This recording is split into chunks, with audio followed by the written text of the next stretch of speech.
पूज्य गुरुदेवाय नमः।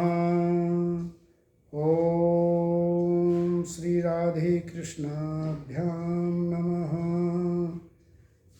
जय जय सभी देवों शक्ति पार ब्रह्म परम ज्योति। ओम।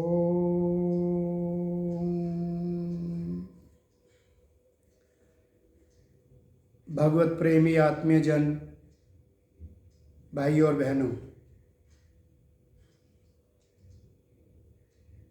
सत्संग में श्रीमद् भगवद गीता अध्याय 6 में जो प्रसंग चल रहा है, श्री भगवान बता रहे हैं कि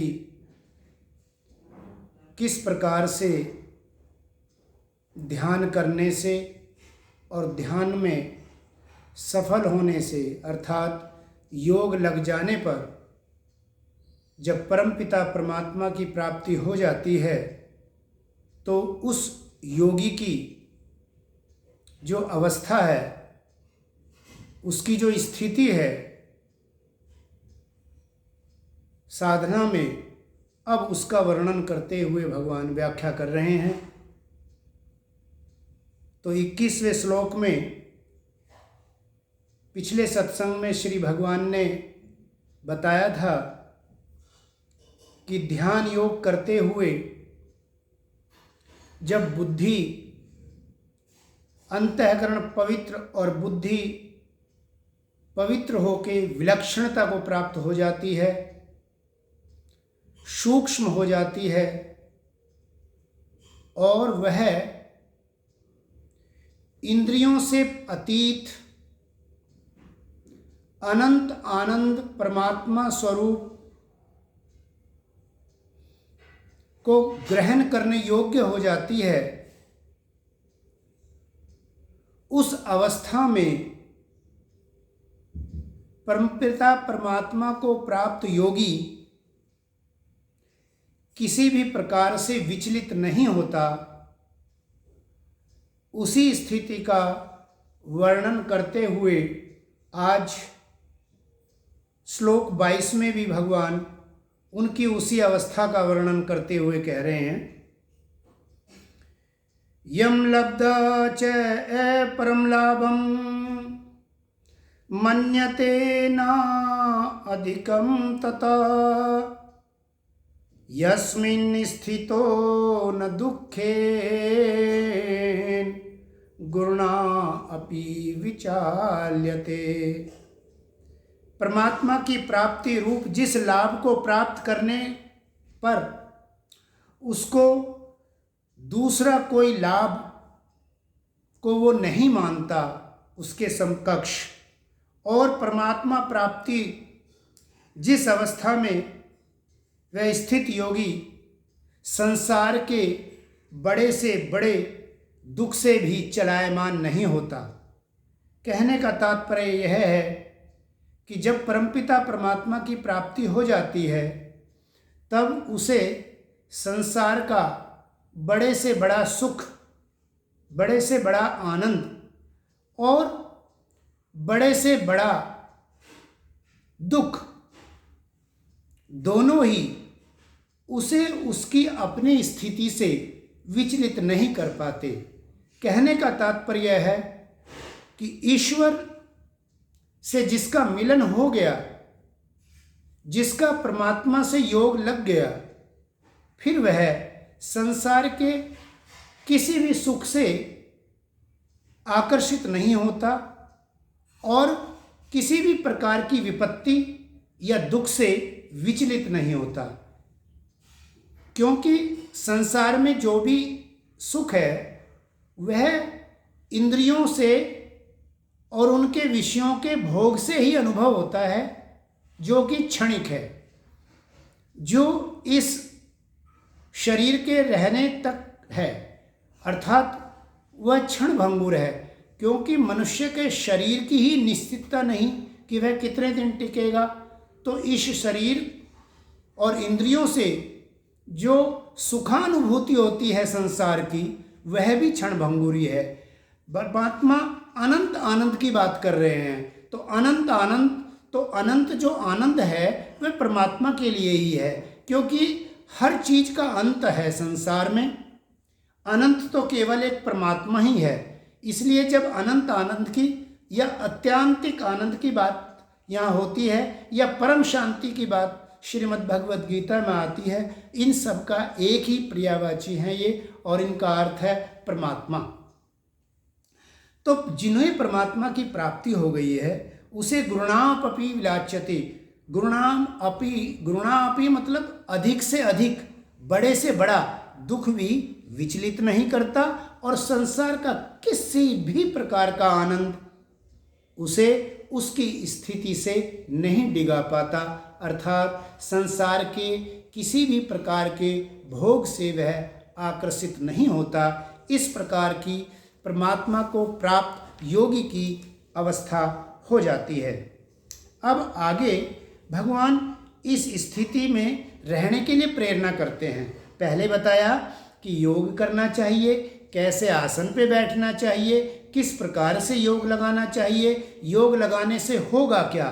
तो उन्होंने बताया कि योग लगाने से मेरी अर्थात मुझ परमात्मा स्वरूप की प्राप्ति होगी, और जब परमात्मा की प्राप्ति हो जाएगी तो उसकी कैसी अवस्था होगी, उसकी ऐसी अवस्था होगी कि उसे संसार का किसी भी प्रकार का सुख या दुख उसको उसकी स्थिति से विचलित नहीं कर पाता।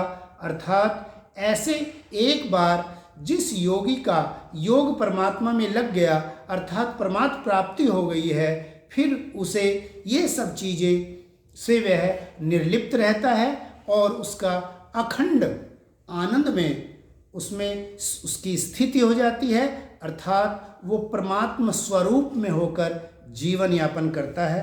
अब आगे भगवान ऐसी स्थिति को प्राप्त करने के लिए पुनः प्रेरणा करते हुए कहते हैं, तम विद्यात दुख संयोग वियोगम यो संगीतम स निश्चयेन योक्तव्य योगा अनिर्विण्ण चेतसा।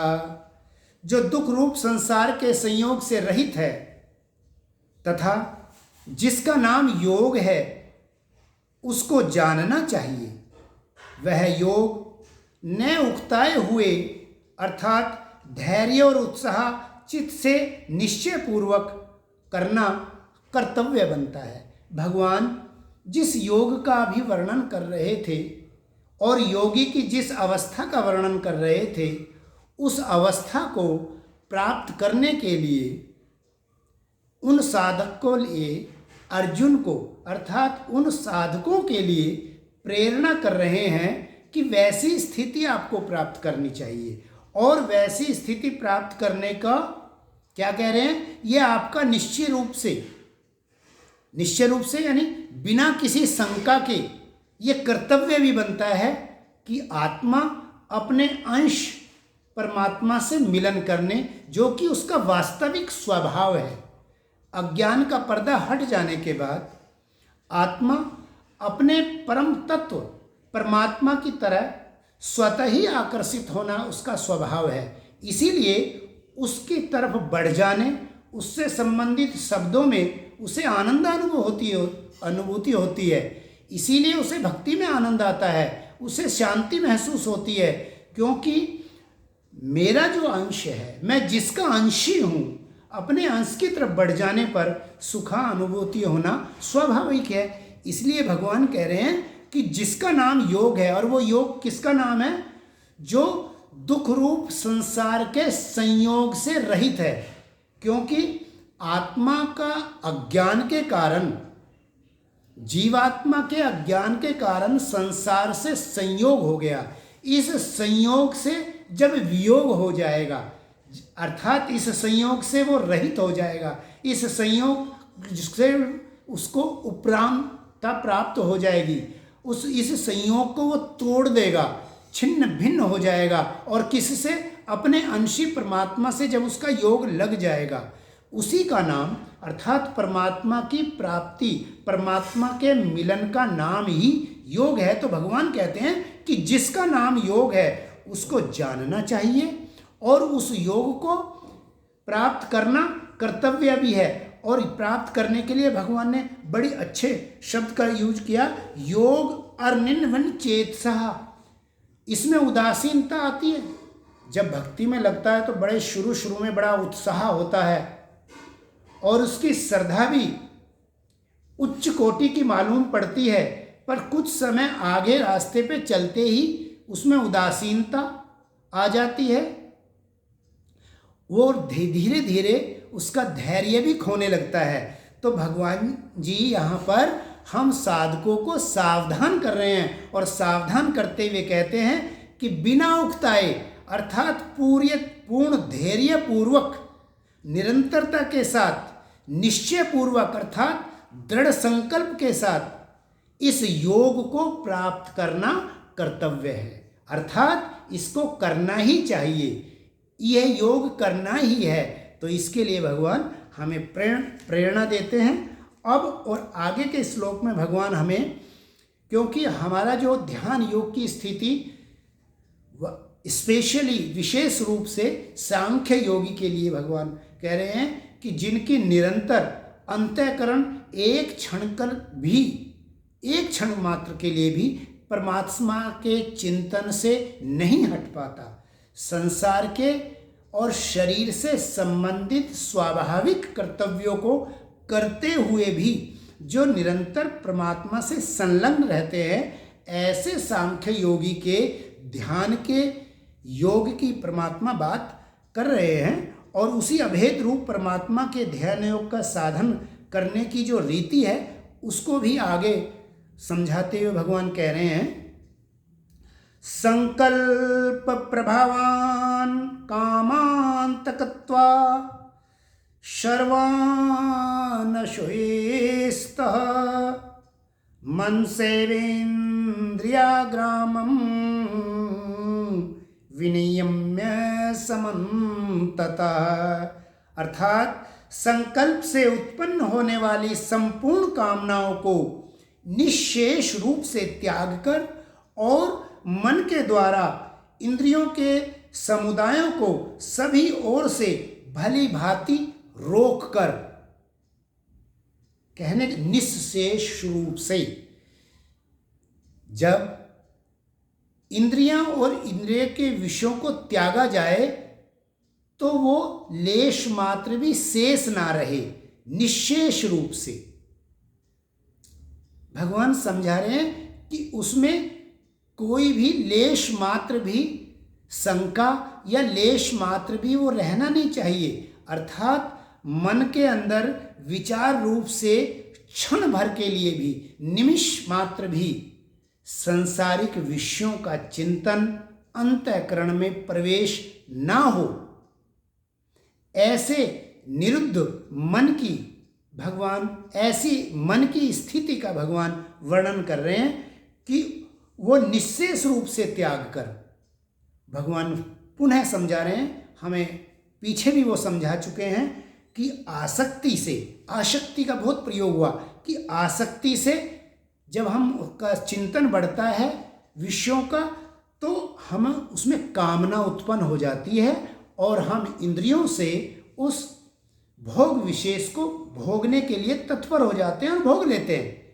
तो यहाँ भगवान उसी बात को कह रहे हैं कि संकल्प द्वारा उत्पन्न संपूर्ण कामनाओं से, अर्थात पहले संकल्प स्फुरणा होती है अंतःकरण में, फिर अगर उस स्फुरणा पे मन चित्त बुद्धि चिंतन करती है तब आसक्ति उत्पन्न होती है, और जब उस आसक्ति से, उसकी बढ़ी हुई मात्रा से कामनाएं उत्पन्न होती हैं, तो भगवान इस प्रकार की समस्त कामनाओं को निश्शेष रूप से त्याग कर कह रहे हैं, तब इसे मन से संपूर्ण इंद्रिय के समूह को सब प्रकार से निरुद्ध करके, अब पतंजलि तो यही कहते हैं ऋषि कि मन के निरुद्ध को ही योग कहते हैं, और ये बात भी सही है।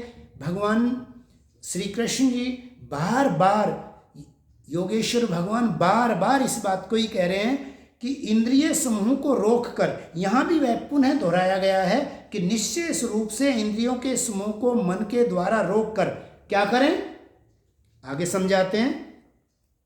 शनै शनै उपरे मत बुद्धया धृति गृहीतया आत्संस्थं मन कृत्वा न किंचित अपि चिंतयेत्। शनै शनै धीरे धीरे क्रम क्रम से अभ्यास करता हुआ उपरति को प्राप्त हो, अर्थात ये जो वैराग आएगा वो धीरे धीरे अभ्यास से आएगा। एक बार वार्ता में श्री भगवान की प्रेरणा से कहा गया था कि एक एक इंद्रियों को पकड़े, एक एक इंद्रियों पर हमारा संकल्प के साथ अनुष्ठान की भांति उसका अभ्यास करें, एक एक इंद्री पर। और यही बात भगवान इस श्लोक में 25वें श्लोक में दोहरा रहे हैं कि मन के द्वारा सभी इंद्रियों को रोक कर, तो कैसे रोकेंगे? वो कह रहे हैं कि धीरे धीरे, शनै शनै, धीरे धीरे क्रम से, क्रम क्रम से के अभ्यास से, एक एक करके अभ्यास करता हुआ उपरति को प्राप्त हो, वैराग्य को प्राप्त हो। और कैसे? धैर्य युक्त बुद्धि के द्वारा, क्योंकि सबसे पहले हमारा धैर्य होता है। थोड़ा सा चलते ही हम कहते हैं हम तो अमुक अमुक क्रियाएं कर ली, मैं तो इतने दिन से यज्ञ इत्यादि कर रहा हूँ, इतने दिन से ध्यान कर रहा हूँ, मैं तो इतने घंटे से ये कर रहा हूँ। हम केवल अपना जो कर्तव्य है इसको सोच के अपना पूर्व का नहीं जान पाते, आगे का हमें एहसास नहीं हो पाता। तो होता क्या है कि हम अपनी क्रियाओं में ऐसा मान लेते हैं कि हम ये सब निष्फल जा रहा है, और हमारा जो धृति गृह्यता है वही यही बात कह रहे हैं कि हमारा धैर्य टूट जाता है। तो भगवान इसलिए कह रहे हैं कि धैर्य युक्त बुद्धि के द्वारा मन को परमात्मा में स्थित करके परमात्मा के सिवा और कुछ भी चिंतन ना करें। यही सांख्य योग की, ध्यान योगी की स्थिति होती है। क्योंकि एक शरीर को स्थिर करके ध्यान में बैठना एक बात, और एक संकल्प समाधि जो जिसका अंतःकरण परमात्मा से घूमते फिरते अपने कर्तव्य कर्म करते हुए भी अंतःकरण परमात्मा से जुड़ा रहता है, अर्थात योग लगा रहता है, जो इस प्रकार की समाधि से समाधिस्थ रहते हुए जीवन यापन करते हैं। तो भगवान वही बात कह रहे हैं कि अंतःकरण से ऐसी धैर्य युक्त बुद्धि के द्वारा मन को परमात्मा में स्थित करके परमात्मा के अलावा और कोई चिंतन न चले। तो चिंतन कहाँ चलने वाला है? मन में चलने वाला है। हम संपूर्ण काम ऐसे नहीं करते जिसमें पूर्ण मनोयोग की आवश्यकता हो। बहुत सारे कार्य हमारे ऐसे होते हैं कि हम उन कार्यों में इतने अभ्यस्त हो जाते हैं कि इंद्रियों द्वारा उन कार्यों को करते हुए भी मन हमारा किसी और विषय को चिंतन करता रहता है। लेकिन अगर हम ऐसी बुद्धि से, गहनता से विचार करें और देखें कि मन में कौन सा मनोराज चल रहा है, तो हम पाएंगे कि मन तो किन्हीं न किन्हीं विचारों से संलग्न रहता है। विचारों की धारा प्रवाह का मैं कहूँ यही नाम है मन। तो ये जो विचारों की धारा प्रवाह है ये स्वाभाविक ही मनुष्य शरीर में चलती रहती है। इसी को रोकना समाधि में जाना है, इसी को रोकने का अभ्यास करना है। लेकिन इसको रोकने में क्या अंतर है कि संसार के चिंतन को रोक के परमात्मा के चिंतन में, यानी कि कार्य इसका जो चिंतन करने का है वो नहीं छूट रहा, लेकिन प्रारूप बदल रहा है। संसारिक चिंतन की अपेक्षा परमात्मा चिंतन चल रहा है। और मेरे परमपिता परमात्मा हम जीवों को यही समझाते हुए, अर्जुन के बहाने से हम जीवों को यही समझा रहे हैं कि परमात्मा में स्थित करके और कोई चिंतन ना चले, ऐसा अभ्यास करके ध्यान योग से, ध्यान का अभ्यास करके धैर्य रख के पूर्ण संकल्प के साथ परमात्मा का निरंतर चिंतन करते रहना चाहिए।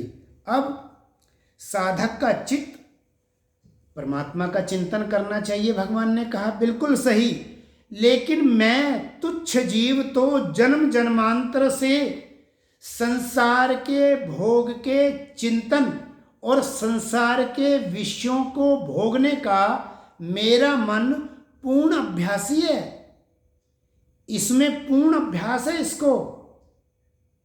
और इतना अभ्यास है कि जब मैं परमात्मा के चिंतन में अपने इस मन को लगाने के लिए लगाता भी हूँ और इसे आज्ञा भी देता हूँ, तो क्या करता है, तो भी यह अपने स्वभाव अनुसार, इसका स्वभाव तो संसार के चिंतन में है, इसे संसार के चिंतन में जो आनंद मिलता है, संसार की क्रियाओं को करने और उनको सफलता प्राप्त करने पे जो इसको आनंद मिलता है, वो उसका इसे अभ्यास हो गया है, ये उसका, इसको बड़ी प्रैक्टिस है, इसलिए बार बार उसमें चला जाता है। तो भगवान वो यही कह रहे हैं कि भाई ये तो विषयों की ओर बार बार जाता है, तो अब क्या करें। भगवान ने तो कह दिया मेरे चिंतन के सिवा करे ना, और हम अभ्यास भी करते हैं, गुरुदेव भी कहते हैं भाई परमात्मा का चिंतन करो, किसी भी संसार के कार्य को करने से पहले और करने के बाद और करने के बीच में परमात्मा का ध्यान करते रहो, तो सारी संसार का समस्त कार्यकलाप श्वास श्वास परमात्मा के नाम से ओतप्रोत हो जाता है। बिल्कुल सत्य है, लेकिन मन का मेरा स्वभाव कैसा है, ये कम से कम मुझे जानना चाहिए। मेरा मन का स्वभाव है संसार के चिंतन में चिंतन करते हुए आनंद प्राप्त करने का, इसे बहुत अभ्यास है, और ये बार बार न चाहते हुए भी ध्यान में, और जब एकाग्रचित होने का अभ्यास करें, ध्यान में बैठने का अभ्यास करें, तब तो जरूर इसको सारे कार्यों के संकल्प याद आते हैं कि मुझे अमुक अमुक कौन कौन से संसारिक कार्य करने हैं। तो इसके लिए भगवान क्या कह रहे हैं, हम जैसे साधक जिन्हें अभी अपने इंद्रियों को वश में करने का अभ्यास का भी हम जो अभ्यासी हो रहे हैं, वो प्रयासरत हैं, उनके लिए भगवान क्या कहते हैं, यतो यतो निचरति मन चंचलम अस्थिरम ततस्ततो न्यम्यै एताद्मत्मन्यै वशं नयेत्।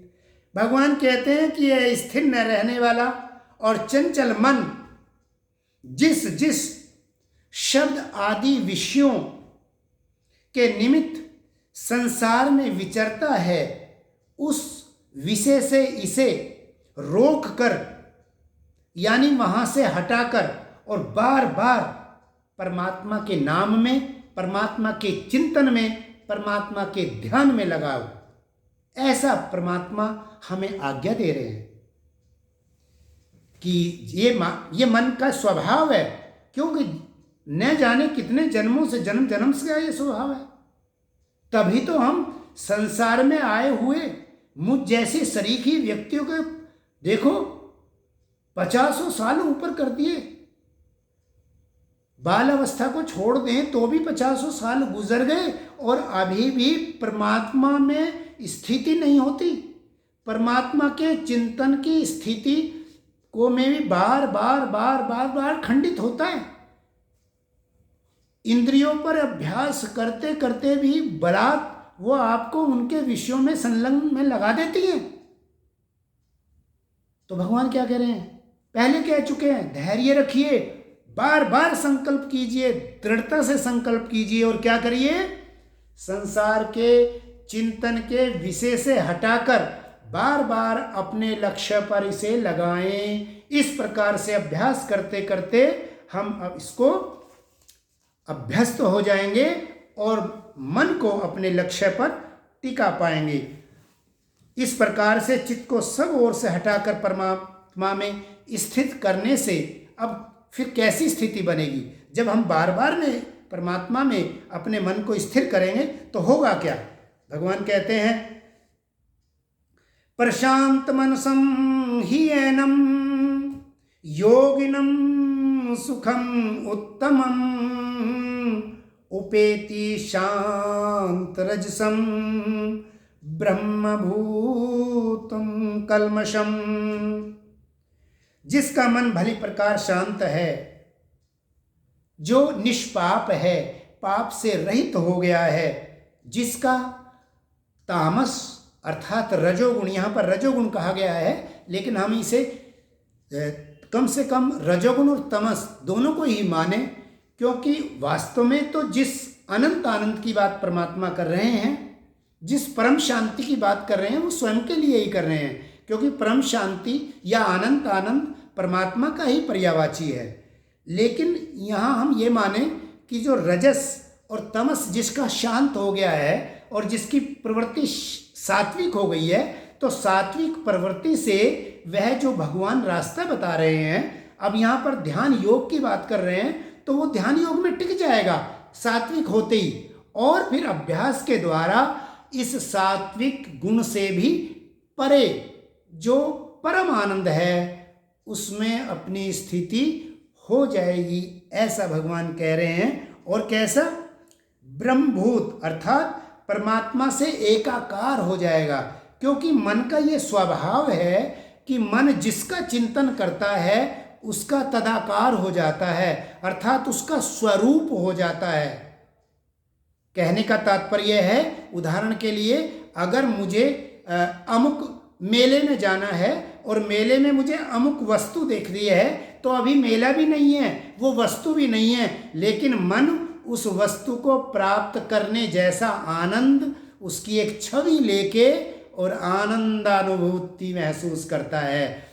तो ये मन का स्वभाव है। ऐसे ही जब मन परमात्मा के चिंतन से परमात्मा के स्वरूप में अभिभूत हो जाता है, ओतप्रोत हो जाता है, परमात्मा स्वरूप हो जाता है, तो उस योगी को उत्तम आनंद प्राप्त होता है। अर्थात ध्यान सफल होने पर ध्यान में वह परम आनंद को प्राप्त से पहले, अर्थात जैसे सूर्य के उदय होने से पहले प्रकाश आता है, ऐसे ही ध्यान जनित उत्तम आनंद ऐसे योगी को प्राप्त होता है। आगे कहते हैं कि फिर इसका फल होगा क्या? परमात्मा के ध्यान में इस प्रकार से मन का बार बार अभ्यास लगाने से वह आनंद की प्राप्ति होगी, और फिर और क्या होगा? वह पाप रहित हो जाएगा, वह निष्पाप हो जाएगा, और परमात्मा के चिंतन में का जो रस है वो आने लगेगा, और हम तामस और राजस को जीत कर उससे 2 कदम आगे बढ़ चुके होंगे, अर्थात सात्विक वृत्ति हो जाएगी। और सात्विक वृत्ति में वो विलक्षणता है कि वो हमें हमारे लक्ष्य के पथ पर आरूढ़ कर देगा, और फिर वह भी उससे जो परे परमात्मा है, परमात्मा आनंद है, वह परम शांति को हम प्राप्त हो जाएंगे। और क्या होगा? युज्यन्नेवं सदा आत्मनं योगी विगत कल्मषा सुखेन ब्रह्म संस्पर्शम अत्यंतम सुखम अश्नुते। वह पाप रहित योगी इस प्रकार निरंतर आत्मा में परमात्मा को लगाता हुआ सुखपूर्वक पर ब्रह्म परमात्मा की प्राप्ति रूप अनंत आनंद का अनुभव करता है। अनंत आनंद वही है कि जैसे हम अपने मन के अनुरूप इस पर सुख, जिह्वा से स्वाद का सुख उसके महसूस करते हैं, ऐसे ही जब हम परमानंद के लिए प्रयासरत रहते हैं, उसकी ओरा में, उसकी छवि में, उस प्रकाश में जब हम ओतप्रोत हो जाते हैं, जब हमारा आत्मा परमात्मा से संलग्न होता है, जब हम उससे जुड़ते हैं, किससे? अपने संपूर्ण अंतःकरण से, तब उस सुखपूर्वक परमात्मा प्राप्ति का जो अनंत आनंद है, जिसे हम कहते हैं कि इसे परमात्मा मिल गए हैं, अब ये भाई उसी मदहोशी में रहता है, तो वह जो परमानंद है, भगवान कह रहे हैं कि तब उसको उसका अनुभव होता है। तो ये जीते जी ही है हो रहा है, ये हमें शरीर त्यागने के बाद की बात नहीं हो रही, ये जीते जी उस परम आनंद को अनुभूत करने की बात भगवान कह रहे हैं। भगवान हमें ये पक्का विश्वास दिला रहे हैं, हमारी श्रद्धा को दृढ़ करने के लिए भगवान बार बार बीच बीच में उनके लक्षण, योगी के प्रारूप, उसके साधन सब कुछ बताते हुए फिर हमें बार बार बताते हैं कि भाई ऐसा करने से होने वाला क्या है। तो यहाँ भी वही बताया कि वह निष्पाप होता है, पाप रहित योगी निरंतर आत्मा को परमात्मा में स्थित करके और परमात्मा रूपी परम आनंद को प्राप्त होता है। आज के सत्संग के लिए इतना ही। तो आज भगवान ने ध्यान करने और ध्यान में जो मन भटकता है उसको बार बार उस विषय से हटाकर, यानी कि पूर्ण चेतना के साथ एकाग्रचित होने का अभ्यास करना है और बार बार मन को हटा के अपने परम लक्ष्य में लाना है। और ये सब कैसे होगा, तो इसका एक बड़ा सुंदर साधन श्रीमद् भगवत गीता में भी बताया है, और आपने और हमने गुरुदेव जी से और अन्य सभी जो इस राह के राही हैं, जो इस पथ के पथिक हैं, वो सब बताते हैं कि सत्संग से परमात्मा के परम तत्व की जो जानकारी है वह हमारी श्रद्धा को और दृढ़ करती है, और हम बिना उकताए हुए धैर्यपूर्वक अपने इस पथ पर आनंद के साथ आगे बढ़ते रहते हैं। तो भगवान हमें अपने इस ध्यान रूपी पथ पे परमात्मा के नाम के रस से, उस रस को लेते हुए, उस आनंद को लेते हुए आगे बढ़ते रहने की प्रेरणा भगवान ने आज हमें दी। हम पुनः अपने दृढ़ता से अपने संकल्प को दोहराएं कि हमें अपने परम लक्ष्य परमात्मा को प्राप्त करना है, परम शांति को प्राप्त करना है, परम आनंद को प्राप्त करना है।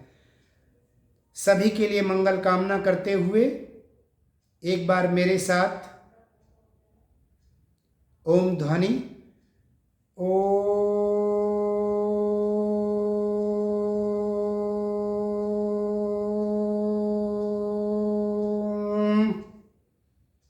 शांति शांति शांति।